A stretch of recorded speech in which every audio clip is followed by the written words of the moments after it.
Hello wonderful viewers, and welcome back to my channel, or welcome if this is your first video here. I am Sara, the Cedar Moon Witch, and today I want to get back to my Exploring the Magdalene series. So today we're going to delve into the soul's second trial. Overcoming desire. So the ego, which for this series, I'm equating the darkness, the demons, the devils with the ego and our thoughts and our beliefs and our own constructs, whether they be personal, like our own personal rules and beliefs about the world, or whether they be societal beliefs about the world, you know, from a religious organization, a government, whatever, you know.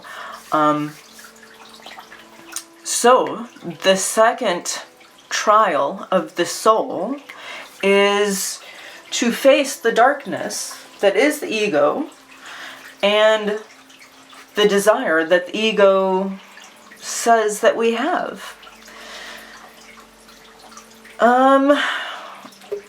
Let me get out the Nag Hammadi here. This is what I am using. I will link the introductory video and the soul's first trial. I will link both of those in the description. I'll try to get them in the cards.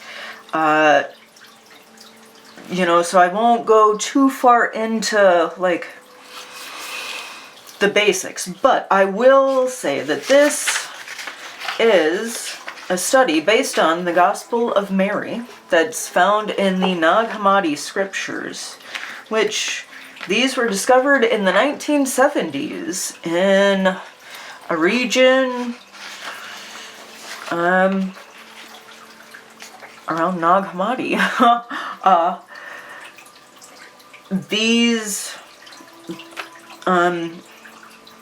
These scriptures were buried in the sand because they were so incendiary 2,000 years ago when they were written that they could not get out. The powers that be at the time did not want to lose their power. And especially in the Gospel of Mary, is missing 4 pages of her writing, her text, her teachings. So, you know, like, what she spoke about was freedom, personal freedom, how to find freedom for yourself while you live in the world, because we are worldly, physical beings, you know, but we are not only worldly, physical beings, and that is mainly the gist of Mary Magdalene's teachings. So to like reiterate, the ego, I'm calling it ego, has 7 powers, and the first power of the ego is darkness. Not ignorance. Ignorance is to just not know, right? Or to think you know, but then you don't know. Darkness is just darkness. There is no truth in darkness. That's not to say that the light cannot shine in the dark. It can. But you have to first want to turn that light on, I guess. And today, we're delving into the second power of the ego.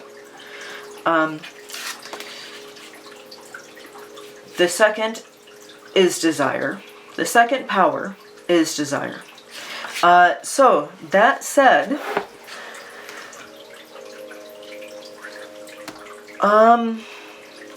I have a tarot spread, right?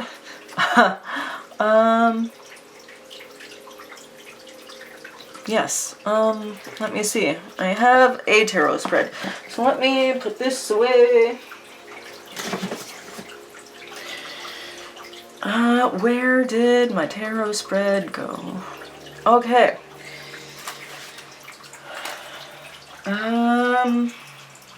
Desire.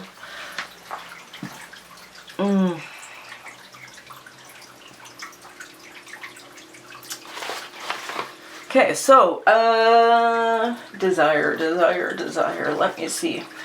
What decks do I want to use? I'm going to use The Wisdom of Mary Magdalene by Sharon Hooper as my oracle deck. This is sadly out of print, but you can find copies. You can find copies on the cheap. And then for the tarot deck, I'm going to use the Tarot of Light. It used to be the Tarot of Love, but it got a rename because people and their ego desires mistook the meaning. But this is still mass market. You can still find it. Okay, so the soul second trial, the second power of darkness, desire. Well, let's see.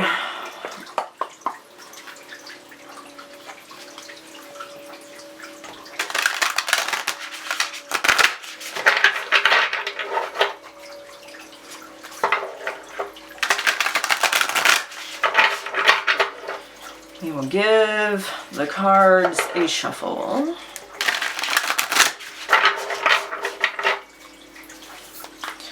So the first question is going to be ego's desire. What is the ego craving?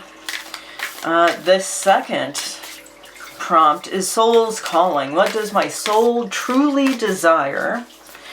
And then the third prompt, which I'm going to use the oracle deck for, is bridge to alignment. How can I align my choices with my soul's calling?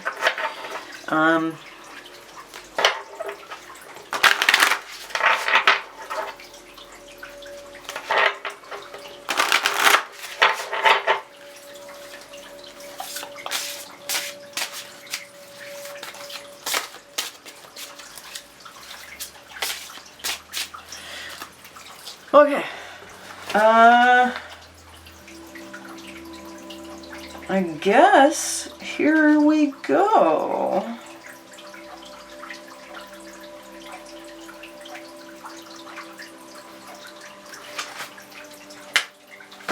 Oh my goodness, here we go. Okay, had to take a break. Dogs. Okay, so what is the ego craving? The ego's desire. The first prompt for our tarot spread. What is the ego craving? What does my ego desire?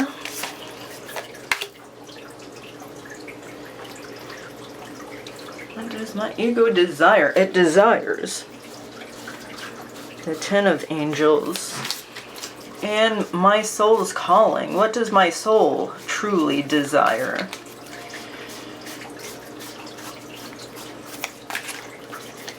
What does my soul truly desire? Guidance. Ooh, the moon underneath. And now, the bridge to alignment. How can I align my choices with my soul's calling?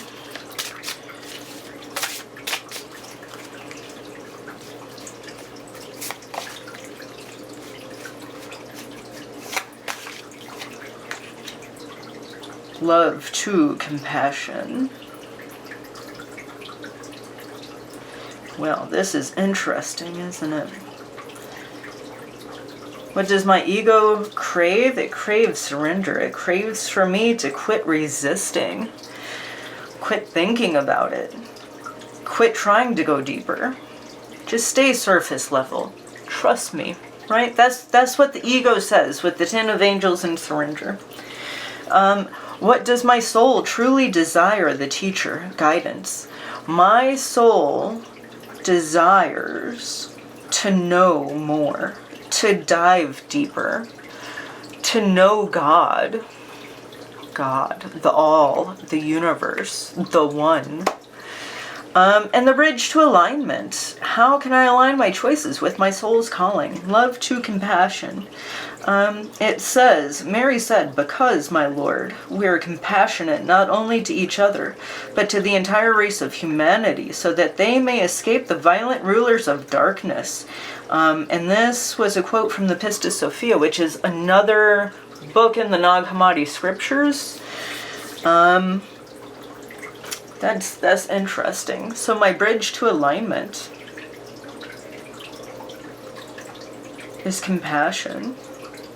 When I make compassionate choices, when I make choices that aren't focused solely on me and what I can receive and what I can do and the accolades that it will bring me, but when I think about others and how I can help others, that is how I can align my choices with my soul's calling. I want to get into the guidebook. The Wisdom of Mary Magdalene guidebook. Love to compassion. Wisdom. This gospel tells us that once we gain gnosis, complete knowing, personal gnosis, there is no more darkness in our lives. In this image, the lion and the lamb, although different in their temperaments, do share similarities. They represent what Jesus taught: love, humility, unity, self-denial, and the duty of returning good for evil. They are shown together here as symbols indicating the surety that compassion towards all offers humanity the hope that true inner knowing offsets evil. The dark side can influence and hurt our lives and others. Commentary. Let me see how much there is. Well, I'm digging in because this is my practice. Commentary. Both the lion and the lamb reflect new beginnings. As they lie here peacefully together with the images of humanity approaching the light from a place of darkness, they are indicating that it's time to gather in unity and compassion. One must have empathy not only towards others, but also unity and kindness in regard to your own heart and mind. This unity of heart and mind presents questions as we proceed in our daily life. How does a person make the choice between true compassion and the reality often placed before us? Approaching all of our decisions with compassion can be complex. For instance, Jesus said, "Judge not, and ye shall not be judged. Condemn not, and ye shall not be condemned," from the Gospel of Luke. But what if you were called to jury duty, which is compulsory, and were expected to judge another? Would you be able to speak to all of those present and state that you do not believe in the judgment of others? Or what if a good friend became destitute through some bad decisions? Would you be able to look at your friend with compassion and help him or her through a difficult time? Would you condemn your friend for making what you judge is an unwise choice? Since the light side of compassion and the dark side of judgment present daily dilemmas that introduce conflict, there are opportunities for you to unify the two opposing sides. It takes a heightened awareness of your thought processes. Over the next few days, be especially observant of occasions where you might jump to conclusions of judgment or strong opinions. As you go through each instance in your mind, mentally note how you could just as easily have turned your thoughts to empathy and caring. You might even want to journal some of the more poignant examples to ponder at a later time. Your writings might indicate revealing thinking patterns. What attitudes are you repeating? If you feel conflicted between compassion and judgment, how might that be affecting your life? Where or how are you unkind to yourself? How might you replace the discord you feel with a peaceful harmony? You have a divine opportunity to show others by your loving and humble actions the role modeling of a human devoted to the godliness that resides in all of us. It is in these moments of heavenly consciousness that we eradicate evil and replace it with the true knowing that lies within our hearts. And in these moments, humanity truly moves forward one more step away from the darkness and toward the enlightenment of true compassion. Wow. That was really deep. That was really deep. And talk about answering the question, how can I align my choices with my soul's calling?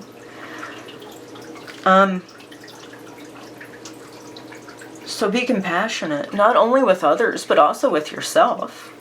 Be mindful of the thoughts that you think about yourself and also about others, because as you think about yourself, that is what you're going to project out into the world, onto every other person that you meet, is what you have going on inside of you. So if you are mindful, and if you try to cultivate a sense of love and compassion and understanding and empathy in every moment, if you try, that is how you can align your choices with your soul's calling. So maybe my soul's calling is also to just be that teacher for others, not only seek out that knowledge for myself, but to share it. Which, I mean, I'm trying right now. I might not be the most eloquent at it sometimes, but this has been a really enlightening tarot spread for me. And I mean, it's only 3 questions. I wasn't expecting it to be quite this deep.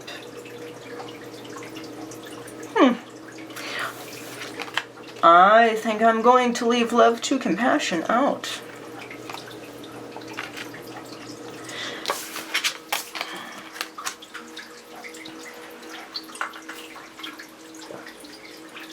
So, this has been Exploring the Magdalene. Exploring the Magdalene through the soul's second trial, overcoming desire. I want to thank you so much for being here with me. Honestly, it means a lot. If you have made it to this point, bless you so much. Leave a comment. Let me know your thoughts. You know, what do you think? What do you think about this? Have you ever read the Gospel of Mary Magdalene? Are you interested in reading the Gospel of Mary Magdalene? I don't know. The more, like I said, it's only like 4 pages long. But it's really deep. And it is very enlightening. I will leave links to free resources in the description. I will have this tarot spread in my community tab and also on my Instagram page. So if you too want to try the spread out, please feel free, tag me if you do. I definitely want to see. Hit the thumbs up button if this is a thumbs upable video. Subscribe if this kind of piques your interest. And I guess I'll see you next time. Bye.